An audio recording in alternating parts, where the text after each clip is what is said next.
right, good morning, everybody. It's good to have you here with us. And it gives me great pleasure to introduce the next in the Iscia seminar series on Everything is Energy. Just myself, my name is Alex Lanferner, and I am a postdoc at Nelson Mandela University, and part of the Iscia Chair's postdoctoral program funded by the National Institute for Humanities and Social Sciences. And so very excited today to be having our next installment in this series, which is titled Healing the Frontlines, Nurturing Resilience Energy in the Climate Justice Movement. And very fortunate to be joined today by two people who I very much respect and admire, who do really good work in the movement, in the climate justice movement. My other hat that I wear as in the Climate Justice Coalition, work quite closely with them. And so let me just do a brief introduction to both of them, and then what I'll do is hand over and they'll give us about a 30-minute talk, and then we'll open up for questions and discussions. So first up is Mbali Baduza, who is Deputy Secretary of the Climate Justice Coalition and also CEO of the Constitutional Heal Trust. Mbali holds BA degrees in law and political science and international relations, and honors in political science and international relations, and an LLB from Rhodes University, and an LLM in human rights from Edinburgh University. And then there's Shaazia Ebrahim, who is the digital and communication specialist at the Climate Justice Coalition. She previously was a journalist at the Daily Vox and ran an activist media incubator at the Accountability Lab. She holds an MA cum laude in transnational queer feminist politics from SOAS, University of London, and her dissertation was titled Towards Queer Utopia, Building and Sustaining Feminist Revolution in South Africa, which received the Center for Gender Studies Dissertation Innovation Award. And I would say that's a well-deserved award because I enjoyed reading Shaazia's dissertation not too long ago. And I think it's really relevant for the discussion we're going to be having today, which is, very much focused on, like, how do we build a movement that's able to sustain its energies? How do we take care of those in the movement so that we can, make lasting and meaningful change? And so I think Shaazia and Mbali are both practicing that through being activists, trying to bring that to bear in the work that they do, but also thinking about it as scholars in their own right. So without further ado, it gives me great pleasure to hand over to both of you. Thanks. Yeah, thanks, Alex. Thanks, Alex. Let me share our presentation, our slides. Here we go. Okay, let's go ahead. So let us begin by saying we must address the deep traumas faced by those who are fighting in our social movements. When we fail to care for and acknowledge them and their trauma, we risk the burnout of activists themselves and the movement as a whole. The climate justice movement is no different. So good morning, good evening, hello, wherever you are. My name is Shaazia, and as Alex introduced me, I work for the Climate Justice Coalition. Hi, everyone. I am Mbali, and I also work for the Climate Justice Coalition, also known as the CJC.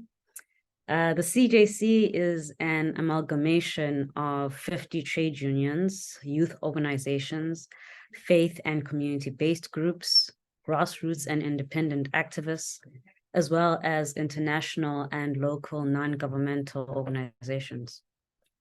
We share a common goal. We want to push forward a transformative climate justice agenda, which works to overcome the deep inequality, poverty, and multiple injustices that South Africa faces. Our T-shirt says, systems change, not climate change.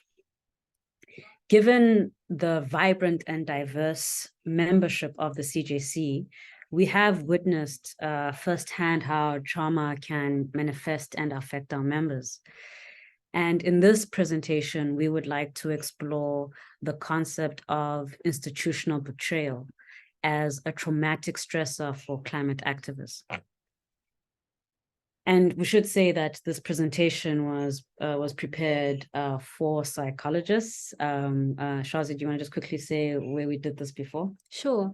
So Mbali and I responded to a call for papers at the in a partnership between the University of Johannesburg, the University of York, and the University of Cincinnati.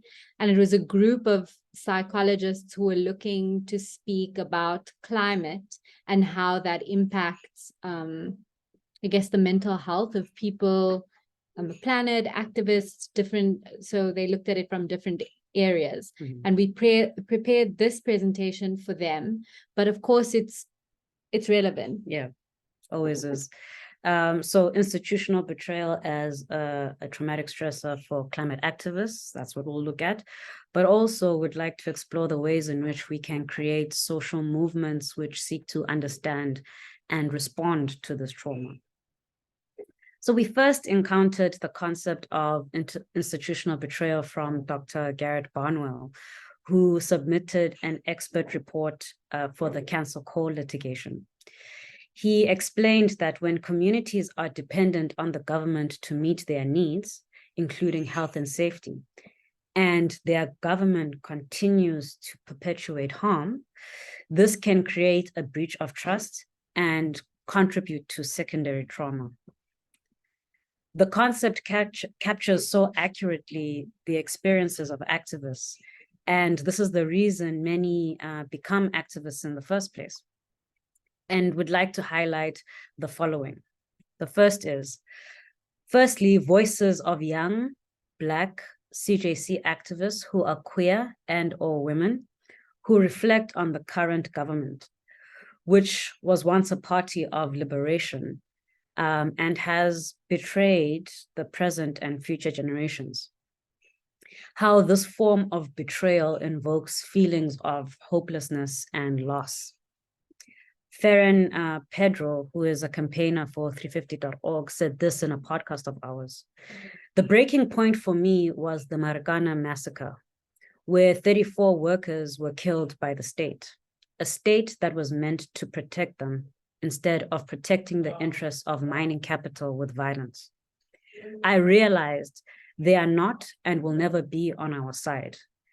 If the choice is between the bosses and the workers, the rich and the poor, they would not only choose the former, they would kill us if it threatened their interests. Secondly, we give two examples of how systemic institutional betrayal is experienced through. The first is state decisions, which were made unlawfully and make unconstitutional trade-offs. And we can see this through the minimum emission standards, which has major public health implications. Secondly, we see it through a severely underfunded mental health budget, which in the age of austerity has seen decrease in real terms. And this is despite the onslaught of climate impacts, which are well-known impacts on mental health and well-being. So for climate activists in a society characterized as the most unequal in the world, we are confronted daily by primary and secondary accounts of traumatic stressors. Sure. And then again, we know that trauma is not dispersed equally. So Black people, non-Black people of color, women, and queer climate activists shoulder the greater trauma load. And many of these people who are part of our movements face these multiple oppressions. Often they come from poor and underserved communities. They don't necessarily have the resources to deal with their trauma. And these are the activists whose voices we'd like to amplify. As activists ourselves, we've seen how trauma is not just a mental experience, but something that's felt in the body. And while we're not necessarily equipped to heal that trauma or the trauma of those within our movements, we are called upon to create a climate justice movement which is caring and able to provide spaces for healing. We can change the way that we conceptualize the movement to decrease the harm that activists face. Yeah, and traditionally, trauma has been understood within certain frameworks as an emotional response caused by severe distressing events. When we think about the 4 trauma responses, we think of fight, flight, freeze, and fawn. And we see how these manifests in our movements. We activists are angry, so we fight, we battle, we weaponize. In terms of flight, we are constantly in motion. We don't take breaks because oppression is nonstop, and we glorify overwork. And we fawn over those who are willing to give themselves up to the movement, putting the issue ahead of the individual, even when doing so jeopardizes the individual's well-being. And when the individual isn't unable to work, so is moving the issue or the movement forward. So trauma continues to build, and sometimes our movements look like the very systems we are trying to transform. We are hurting, we hurt each other, we become jaded, we are burnt out, we leave, we fight against each other or amongst each other, and we are complacent. We don't want to see this happen to our movements, particularly at the Climate Justice Coalition. Sure. Yeah, so we want to draw on the bodies of work by critical race theorists and intersectional feminists to suffuse the movement with radical care, kinship, rest, and pleasure. We believe that in this context, we can play a crucial role in supporting the movement and advocating for the mental well-being of our climate activists. So what do we mean when we say radical care? What does it mean to have a social movement that's focused on care? Care work recognizes the interdependence of humans. It is slow, and it focuses on meaningful relations of the everyday. This is what makes it sustainable.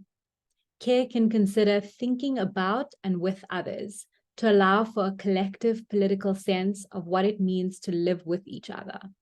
Care work is based in solidarity.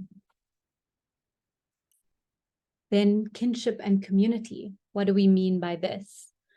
A more holistic way to create change is to focus simultaneously on the individual and the collective.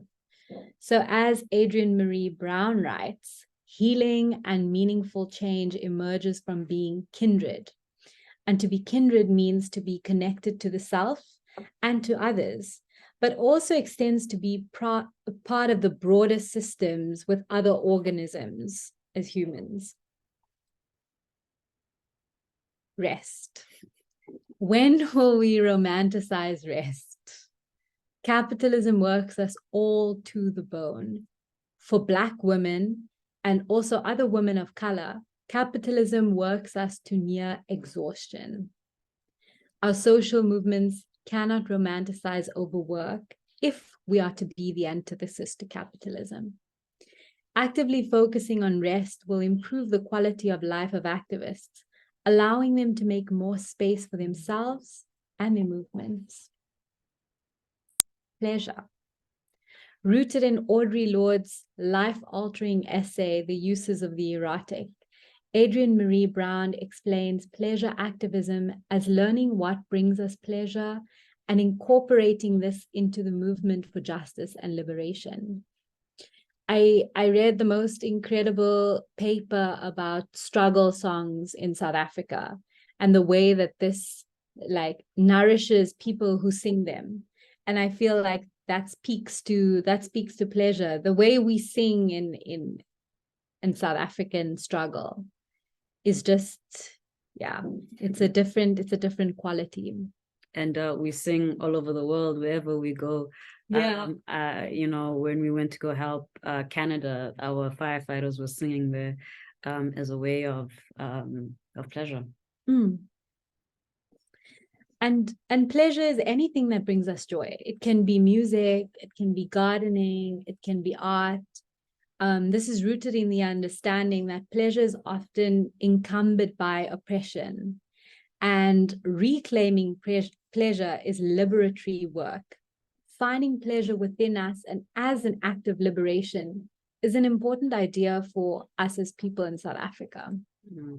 Witnessing the struggle for climate justice is not only a responsibility, but a fight for everyone's future. So this is what we said to the psychologists in the room.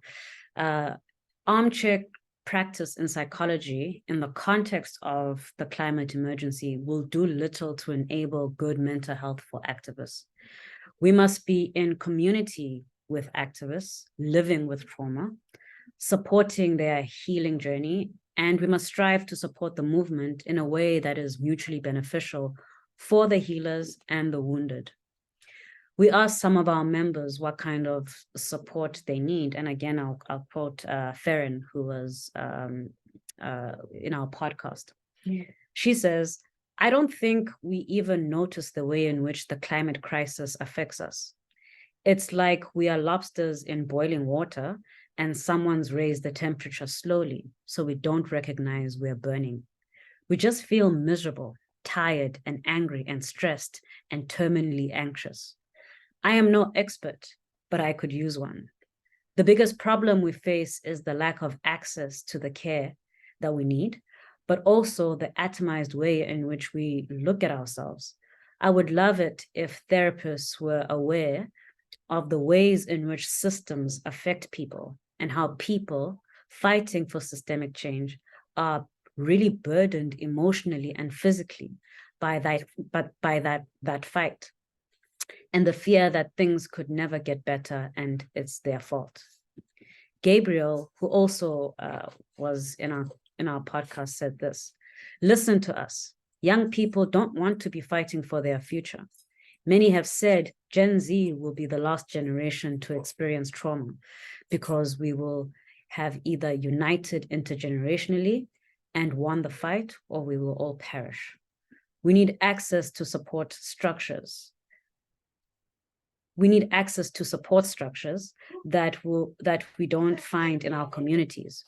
We need those before us to help guide and support us as we continue the fight, and don't need them to continue to dictate what they think they know is best for us." Something else that Gabriel said that I thought was quite powerful, and he said this in our podcast as well, and I think I do have a slide that shows you information about this podcast episode that we're referring to. He said that we need to acknowledge the fact that when it comes to mental well-being, it's not just your physical environment. It's your mental environment. It's the space that you exist in all of its different elements. So climate change affects your physical and your mental environment. And any practitioner needs to take into account that climate justice, that takes into account climate justice or climate change, so that they can properly diagnose and support the person asking for support. We undervalue mental health. There's already such a big stigma around mental health in South Africa and around the world as a whole. If you add on top of that the mass denialism of climate change, that's just more to think about. Despite the realities that many people face on the ground, we can't afford for our practitioners to ignore it. In order to properly diagnose someone, you need to know the circumstances that they're coming from. You need to know the environment that the person is living in, not just socially and environmentally. And then you will know how to talk to them and work with them and walk them through it. This is just how, I guess, Gabriel is our youngest member of the steering committee and a big advocate for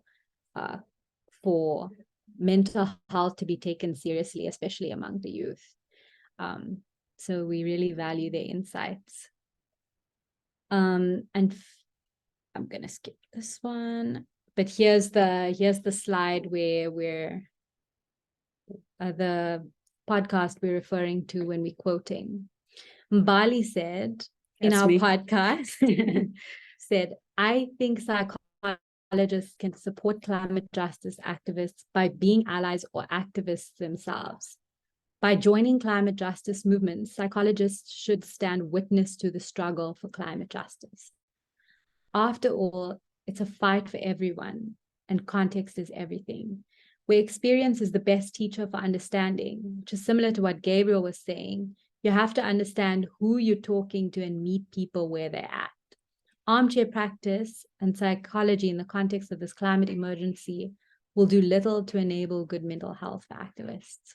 And so to conclude, I'll go back to where we began and say, let us remember that without acknowledging and addressing the deep traumas faced by those fighting in our social movements, not only do we risk the individual burnout of our activists, we also risk the collapse of the movement as a whole.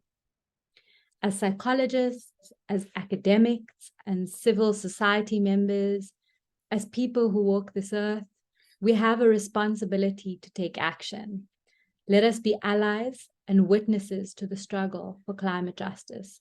Let us explore radical care, build strong communities, and support a movement that promotes healing, justice, and lasting change. Together, we can shape our future. Thank you. Thank you very much, Shaazia and Mbali. Really appreciated that rich presentation.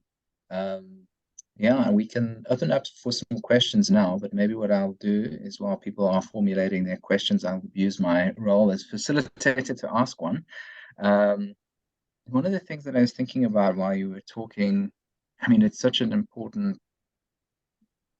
presentation that you gave, and what are some of the biggest barriers to us realizing the centrality of mental health and well-being? It seems to me that there is sort of like the toxic masculine or patriarchal ideas about like, you know, toughing it out and like just pushing things through. And like, it seems to me that, you know, that sort of, those masculine notions are very prevalent in activist spaces. And so I'm wondering, is this sometimes perceived as maybe more feminist? I mean, I think it is feminist in a lot of positive ways, but is it derided as such in a negative way when one speaks about these sorts of issues, because it is, this toughness is grounded in these sort of more patriarchal notions? My question, and I see Gary's got a hand, but maybe if you want to take that one, and then I'll go to Gary. Okay, maybe just to begin, I think what we see a lot of this back and forth between like very masculine ideas of toughness and then the feminists who are fighting back. I think we see that tug of war. But I think the thing that characterizes sometimes our activism is that it comes from like the liberation movement, which could be quite masculine when you looked at the arms struggle and that kind of thing. And it was about being tough, and it was about being strong. And to be tough and to be strong means you're tougher than your tiredness, and you're stronger than needing to take a break. And people are suffering. And there's also this idea, and a lot of like women or femme identifying people can also feel that burden of care and that burden of people are suffering, so I need to take on more. So I would say that that idea of not taking a rest, for example, can be both feminine and masculine, or like patriarchal and feminist, but we need to fight that. I mean, this is also a systemic issue, right? I mean, people won't rest if they aren't conditioned to rest. People won't seek help if they have no options to seek help. So that feeds into this idea that you must keep going on and on and on. I wouldn't necessarily characterize it as either feminine or masculine, but just a condition of being in a capitalist society that requires us to always be on the go. I mean, we have an activist who says capitalism doesn't rest, so why should we? We are in continuous crisis. So, you know, you need a radical response to this crisis, and that requires us to always be on. So there is these ideological concerns, these individual concerns, but I think it's the system that keeps us on. Thanks very much to both of you for that. Gary, do you want to come in here? Sure. Thanks, Alex, and thanks to the two of you in terms of a very interesting presentation. So I sit on the local Inglela Health, which is the local mental health organization here in the city in Gqeberha. So I sit on their board, and I can echo most certainly that the funding has declined significantly from the state, and also the perception of mental health generally in the community is not you ostracized more than accepted into communities, but they are trying to change the model. So I mean, I agree with you entirely. And then I wanted to just say thank you for the free, so the fight, freeze, flight option. You've added fawn to it, and I think that's a lovely addition. It's because you're quite right. I mean, very often people, take on the personality of the person that's kind of attacking them. But I wanted to just maybe question something and use it to kind of drive something forward. Is that earlier in your presentation, you kind of graded trauma and said that queer activists or Black queer activists have more trauma than other activists. From the work, from the research I've done on trauma is very much a sort of individual response, but located within a community. And I think, and I think trauma is more about the distance you are from the norm than it is about a particular identity per se. So in certain communities, if you are very far from what is seen as the sort of norm of that community, I think that you would have an increased level of trauma and less support from that community, because it's trying to get you to fit back into the mode. And I was just wondering about climate change. The key problem. I've just done a road trip to Kruger and back, and you look at the state of our country and the roads and the pollution and the coal that's going into the air and the communities that live around those coal plants and that. And I think part of the trauma, so trauma for me there's the compensating thing is that if you think that there's a solution to it, is that it's just a means of hard work and you can get there, So Sia Khaleesi, isn't traumatized because he can go to gym and he can restore his health and he can go onto the rugby field. But for us in the climate side, we're not sure that we're going to save the planet, if I can say it in that way. I get a sense that I think that all of us think that we are lemmings and we are going to go over the cliff, and all we're trying to do is just delay the jump off. And I was wondering if you would just comment on that, whether so just the role of hope in countering trauma, whether how we deal with that in this space. But thanks very much. Yeah. Thank you, Gary. I could start off with the latter part of the question, and then maybe you can jump in on the role of identity and how layered it is. Sure. Yes, Gary. Hope and hopelessness. What Dr. Barnwell did was he went to Cape Town and he undertook a study with young people, and he found that there is a complete state of hopelessness, that even if we were to fight, even if we were to hold the private companies or the government into account, it won't reverse the crisis. And in fact, we might not be strong enough to see a better day, that we are doomed. And that's a reality that stays with them as they grow up. I mean, we're talking about children who are 14 and would have to go into their 20s and their 30s. They have this I guess they live with trauma every day, and they live with hopelessness every day. It's hard. I suppose, though, that without the act of trying, we would be in a worse off situation. Without the act of allowing there to be access to mental health care, we would be far worse than we are in. I think hope is in the doing, and to just keep doing. But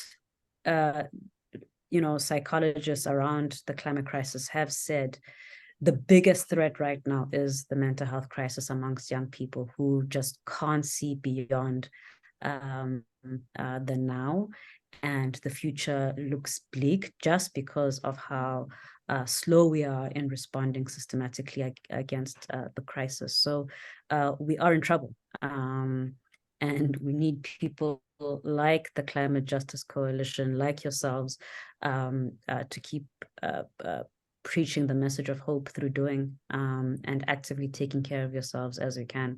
And I believe holding government to account to open more primary healthcare facilities that do mental health work will help a long way. Sure. Maybe also just to add to what you said, Mbali, I think I find the idea of utopian thinking quite powerful, because I think as activists, and specifically in the climate sector, you're trying to build a future that you're not sure you're going to see. And every day, the steps that you take, I think that can be a sense of hopelessness, but it can also be a sense of hope. I might not see it, but every day I'm doing something that future generations live in the world that I helped envision. Sometimes the hopelessness can get a lot. And then maybe just to speak to what you said previously. So what we meant when we said that queer Black women activists shoulder a greater trauma load is maybe we were saying in the climate space, we're not just facing the trauma that comes with living through climate change, but we have intersectional identities which contribute to our trauma load. So we're moving through the world as Black women, as women of color, as women in South Africa, people. So something that Gabriel particularly said is when they go to a psychologist, they can't just talk about climate anxiety. They also have to talk about what it is to walk through the world as, for example, a queer person, or to walk through the world as someone who comes from the Cape Flats, for example, and is facing that kind of stress and trauma. So we need that holistic picture, and we have just like an onslaught of attacks from all the different ways that we walk through the world. Yeah, just to add, Gabriel told us a story about when they went to COP26 and how they had to pretend to be anything but themselves for 2 weeks, right? That's a privilege that some people have, like where they can be themselves wherever they find themselves. That's not the case for most people that we are talking about. And to live in that way has a greater load of trauma. This is not a comparison exercise. In fact, what we're talking about is that certain experiences and voices have been silenced, have been taken for granted. I mean, you would never think that Gabriel would have to do something like that just because of their orientation. So it was in that way that we need to pay attention to vulnerabilities that are layered because of identity. And as much as we don't want identity to be an indicator for our lives, I mean, I didn't choose to be the way that I am. The world sees me in a particular way, and unfortunately, I have to respond to that. And just one point about hope. I mean, I think it's called hope because it's supposed to be blind. Like it would be called something different if we knew what the future looked like. Yeah, thanks, Gary. I hope we answered your questions. Yeah, Alex, can I just briefly respond? Yeah, and just say, I mean, I don't want to, but the greybeard suggests that I've been on the planet a little bit longer, and how do you sustain your activism for generations, not just a year, you know?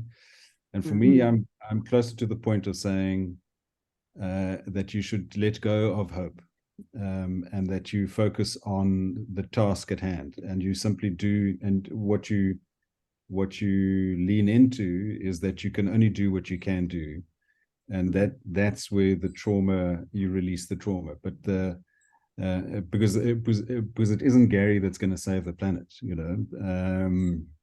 But Gary doing his little thing in his corner, the best to what he can, and constantly reevaluating that. If we can get a collective of those going, then we can make substantial change. But we are battling, heading into the wind. The direction isn't. Yeah. So no. Yeah. So I thought I'd just give you that. But thank you for the response. Thank you. No, thanks, Gary. Completely take your point. But as a eternal optimist, I reject that we should let go of hope. But I hear your point. I hear your point. Sure. And I know Andrea's on stack for further questions. Andrea, do you want to come in here? Yes, I will. I think, though, that a bit of the discussion has already sort of moved towards what I was going to chat about, which is really this idea of optimism and hope. And so, I mean, one of the things that Nietzsche comes to realize in the end is a situation which is quite like Gary's, I think. It's like no optimism, no pessimism, you know, just act. Maybe that would help a kind of a trauma, or to help deal with trauma. So my question really was in relation to that, is that, okay, it's a traumatic endeavor to step out and join an enormous community to try to fix the world. And the question would be, well, why is it up to you to fix the world? Why don't you, if you feel traumatized, just walk away? Just a question. I'm not saying I think that I would do that, but I'm just interested to know, why not just walk away? What is compelling you to stay? I mean, I can speak as myself. I don't speak on behalf of the movement, but I act because I can. I am confronted with certain circumstances in my daily life that require me to act. I have no option. And my trauma might be a battle, but it doesn't defeat me. And like I said, you know, that fight response has helped me, you know, wake up in the morning, because it gives me purpose. I believe a lot of our activists are also very caring and compassionate people, who live in a community that requires assistance, and they have stepped up, and they have inspired their communities to act. We can't live in a complacent world when we are being attacked in many areas of our lives. And you know, I think in a democracy, we are responsible for this country. It's not only just by politicians or state actors. As citizens of this country, or people living in South Africa, we have a duty. So I think we respond because we can, and we should. Yeah. Okay. To add, I mean, on the topic of hope and hopelessness, for me, acting is hope. Every small little act, every day when you wake up and you decide to face what's hurting you instead of just running away is an act of hope, and is an act of trying to change things, even though so many odds are stacked against you. I think if I didn't act, if I just walked away, I don't know what my purpose would be. I don't know what I would do, honestly. So here we are. And I feel like, I mean, if you're just seeing some of our steering committee members, they are so passionate, no matter their age, they still are called upon by the rage or by the hope or by the care, by these intense emotions. And I'm sure that they all have their traumas from the movement. And still here we are. I think it's a beautiful thing. So, I mean, as the Climate Justice Coalition, we can't necessarily help each individual with their trauma. The only thing we can do is create conditions in the movement using our power as the Secretariat so that people can take care of themselves, so that we can create that environment where it is okay to rest. We are going to do something that's pleasure. We are going to walk on the beach. We are going to, talk about how hopeless we feel, and we're not going to glorify the overwork, and we're not going to glorify we just want to take care of each other. That's all we can do as a movement. Yeah, I mean, one example of that intentional practice of rest is the months of December and January. We are completely off. Okay, not the Secretariat, but the movement itself. We don't have meetings or anything, so that we can start the year fresh. Some of this is about intentional practice, and we are trying to find ways in which we can create that. Did we answer your question, or did we move on to something else? Yes, and no. There's 100 other questions that get generated that I see Belinda wants to, and Gary again, and all of that. So I'll keep quiet for a bit. Thank you. Can I jump in? Yes. Thank you for a wonderful presentation. These are issues that I've thought of quite a lot, and I'm quite interested in, and have dealt with in my research as well. A couple of years ago, I wrote an article with the title, "Hope is a Mistake. If you can't fix what's broken, you'll go insane." And that's a quote from the movie Mad Max, the last movie, Mad Max Fury Road. And my article was about the film. But I kind of addressed all of these issues because the film itself deals with these kind of issues as well. And of course, climate change and all of the things that you're concerned with is central to that film. But it also goes back to the old ancient Greek myth of Pandora. You might have heard of Pandora with the box. It was actually a vase, not a box.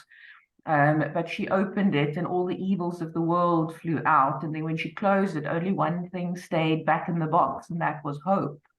So there's a lot of contentious discussion among mythologists and philosophers about what exactly the meaning of that is, because it's wonderful. Did the gods, these of course are Greek gods that they would have been speaking about, did they give them the gift of hope when everything's all the evils flew out in the world? But then the other question is, what was hope doing in a box of evil in the first place? So that's a lovely kind of discussion that can go on for a long time. But the core of what you're doing, I think, is exceptionally important, and I see it among my colleagues and friends, and there's a lot of work being done at the moment around generational studies. There's a professor, Jean Twenge, I think Twenge. I don't know if you've encountered her before. She's doing incredibly interesting work around the different generations of the previous century. So she names them. I think there's the Great Generation around the First World War, the Silent Generation around the Second World War, the Boomers, Generation X, Generation Generation Y, generation, then it's the millennials, and then the I generation. And she's talking about the new generation, the ones that were born or were small during the pandemic, as the polars, because of the polar ice caps melting, but also because of the polarization of discourse. And I think her work, speaks very much to what you are saying. And I think there's a generational aspect to so much of what you are saying. And then also, I read quite a lot in the area of emotional intelligence. And so much of what you are saying resonates with the work of Daniel Goleman and, you know, all of the people who work in the field of emotional intelligence. So in terms of your work, I think there's such rich work that you can plug into, you know, in that space. So just thank you so much. I've really enjoyed your presentation, and it sparked a lot of new ideas on my side as well. And good luck with your very important work. Thank you so much. Thank you, Belinda. Can I ask you to put some of the authors that you mentioned, all of the in the chat, because actually Mbali and I are writing a paper based on this presentation. Be interesting to see what people are saying. Oh, absolutely, I will, on the condition that you send me the paper when it's published, because I'll use that on my side. I'll do that Definitely. Now. Thanks, Okay, thanks. thank you.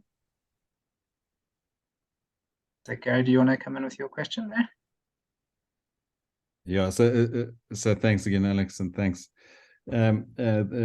Just to respond, I think that, you know, the issue about hope is not so much about hope or hopelessness or optimism. It's about what you know, you were speaking about who you are, and it is your nature to do this. And I think that that's where the healing comes, is that you recognize that that's your nature, that's who you are, and that you're true to that nature. I think that that's the plumb line. So you know, because I mean, it's something I've given a lot of thought to, you know, in terms of, particularly in terms of activism and how you maintain it and kind of stuff. So good luck, bon voyage to you in terms of that journey, you know. Thanks, Gary. The other thing, a slightly more provocative question, is that, you know, when you talk about trauma, you're talking about therapy and that kind of support. Have you given thought to the fact that that's really a Western concept, the idea of therapy? And in your more sort of traditional, well, not traditional, but indigenous communities, the support systems are different to a person that sits you down on a couch and takes you through a Freudian analysis. Yeah, I mean, I think therapy expresses itself in different ways. I know in some of my work as a mental health activist, it's not just being in the room facing one person, but perhaps a gathering where people just, you know, let things out. It's also sometimes can be nonverbal, where you know, you can see someone is not okay and you just go sit next to them. There are these different ways in how we can address or manifest solidarity. And, you know, I think there are many ways in which we can be creative and relevant to our understanding of therapy, but also sitting in a room with a professional helps sometimes. These are deep generational issues that people are dealing with. And you know, all I'm saying is that there should be access to that as well. Right now, it's all located in the private healthcare system. I think the latest studies have found that there's a 97% treatment gap in South Africa around mental health. So you can only imagine that you can't even speak to a nurse about, you know, feeling really, really down, and them finding ways to help you. Basically, Gary, I think therapy can express itself in different ways. And I think maybe from our, in terms of us as the Climate Justice Coalition, because we can't necessarily provide actual support to people, what we can look at though is somatic expressions of therapy. So when we sit together and we're singing, or when we have a breathing exercise, or when we're moving together, I think those all can be deeply therapeutic. I mean, in my visions for this ideal movement, we have like food gardens, and we work on food gardens, and we dance, and we, you know, I think creating a healing movement for me would be incorporating a lot of somatic therapeutic exercises that we do as a movement. And how that will look, we'll leave it to Alex, because he's our boss. Oh. Trying to create different forms of relationship where boss is maybe not as strong of a title. But maybe I can chime in with a question here. And it relates a little bit to this point of hope, but also to the quote that you gave from Gabriel, where they talk about like this idea that this generation will either solve it and there won't be any trauma left, or things will completely fall apart. And I think that dichotomy is really heavy, right? And I think in some ways it's a false dichotomy, if I'm being honest. And I think it puts too much weight on one generation to solve what is hundreds and hundreds of years of issues, right? And here, Olufemi Taiwo's book, Reconsidering Reparations, talks about how what we need to do as activists is see each other as part of a multi-generational struggle where we are doing our little bit and fitting into this much bigger picture. And so that we shouldn't see each of our roles as like either we solve this or it's all over. Now, the challenge, of course, with the climate crisis is that there's this very strong timeline that we've got to address it. And so in some ways that pushes back against that a bit. But I think even in some of the climate discourse, there's this kind of like, either we do this or the world falls apart, but really it is about its degrees of injustice. So how do we ensure that we're not, when we talk about climate catastrophe, trying to create this dichotomy in people's mind where it's like either we solve this or we've completely failed, because that creates that hopelessness. And it creates that inability to see yourself as part of this much bigger kind of intergenerational thing of trying to build a more just world. Yeah. Yeah. No, I think that dichotomy is just a symptom of what we're talking about here today. This anxiety that, oh my goodness, it's me or it's the end. And you know, another thing that Gabriel said was guidance, right? I think sometimes we just need to talk about the hard things together over time. I know our coalition isn't shy to disagree or to unpack contentious points, and we aren't shy to handle heavy emotions. I think one way to do it is to unpack why we feel that it's us or it's the end. But also I think just we find ourselves in a difficult position because, for example, South Africans aren't thinking necessarily around the climate crisis as a crisis. Some, we had a workshop yesterday, some were like, but the climate does change, that's normal. And yes, you know, over time, the climate changes, but we find ourselves in a particular time where it's accelerated and the earth is warming quite rapidly. But so we need to insist on urgency, but at the same time not scaring people. And finding that balance has been very tricky. I think one ways in which we could not scare everybody is you know, talk about the things we can do on a daily basis or on a weekly basis, or we show people, or when we talk about issues, we show them how they link to the everyday. So when we talk about the need for resilience, right? Maybe it doesn't mean I need 200 million or anything, but perhaps it means that I could strengthen the building of our clinic, for instance, or I could do advocacy around the need for our clinics not to be located in a place where when it floods, there's no access. We should be doing tasks one task at a time, and not feel like we have to be doing it all at once. I think that could help on a practical basis how we don't scare people to death. Yeah, and I think as a comms person, for me, a lot of my work is messaging, and sometimes the most effective way to say something is act now.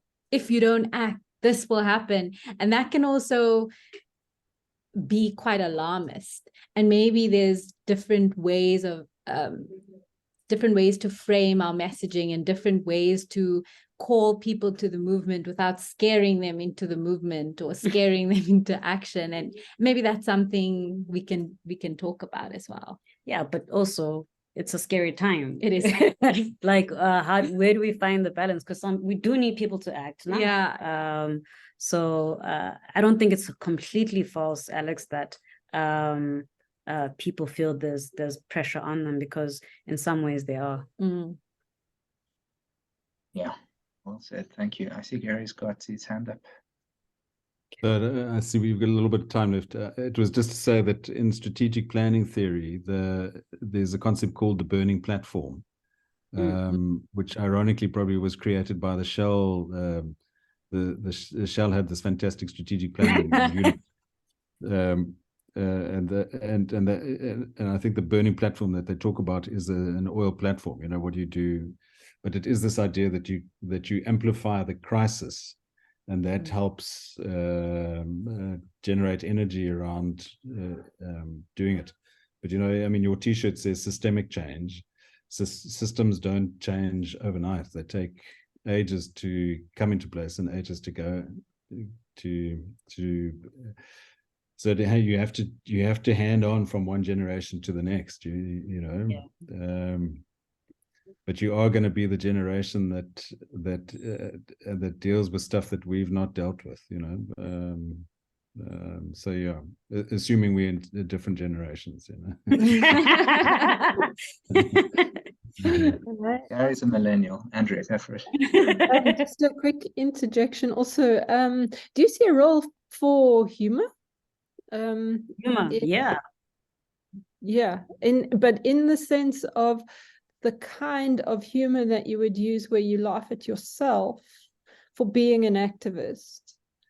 Yeah, I love. So I mean, I get the sense that, you know, the really strong kind of you know, really kind of intense activism leads to trauma, whereas if you could actually disengage from that a bit and look at yourself and see yourself as somewhat, I don't know, humorous or ridiculous, it might help switch it from trauma to kind of, you know, oh well, we carry on, we do our thing, and we just carry on doing our thing, even though we know that this is something that's not going to actually necessarily make much of a difference. I'm not sure. I'm just so it would be that kind of humor, not the kind of gathering together and laughing together kind of humor, but the kind of humor where you ridicule yourself somewhat. Not sure, but yeah, I mean, sure. I ask myself quite a lot why I do what I do, and it's funny in a non-funny way. But I should be clear. I mean, I do this knowing it does matter. I do this knowing it does make a difference, whether I see it or not. So maybe we take ourselves a little too seriously. But I guess it's the way that we are. But yeah, humor in its expression is definitely important. I mean, I'd like Alex. I know we have just like a couple of 1 minute left. Alex, maybe you can talk about our video with Politically Aware and how we used humor there. Yeah, I mean, I think it is some of our most impactful work is satire, because it kind of takes the ludicrous nature of our current reality and kind of exposes it. So I don't know if we're necessarily making fun of ourselves, although sometimes there's a little bit of that. But often humor targeted at the powerful and how crazy it is that they're driving this is some of our most effective messaging, and tends to get us in the most trouble as well as activists. Yeah. But I mean, humor targeting the powerful is, you know, it's satisfying, but self-ridicule is a little harder. But also maybe a little bit more therapeutic. I'm not sure. I mean, I'm just throwing it in there because we've been, you know, thinking quite a lot about humor this year. So it seems like if you could actually laugh at yourself, then you have a chance somehow to be a bit more resilient. I know a lot of the people who cannot laugh at themselves are quite brittle. and Wow. yeah, and then will end up hurting themselves. Anyway, it's just a thought. I know. Please send us any Yeah. readings if you have on that. We'd love to Definitely. explore that. Definitely something to think about. Yeah. Thank you. Okay. Cool. Well, that brings us to the top of the hour. We try to be good about keeping time in the seminar series, although not always as good. But thank you so much. That was a really wonderful and rich presentation and a great discussion afterwards. It gives us lots to think about and lots to try and incorporate into how we try build movements in a more healthy and balanced and hopefully energy full in the long term kind of way. So thank you, Shaazia. Thank you, Mbali. And thanks everybody for engaging in this rich discussion. Thanks, everyone. Thank Have a good you. one. Thanks. Thank you. Okay. Everybody, bye-bye. Bye. Thanks, Alex.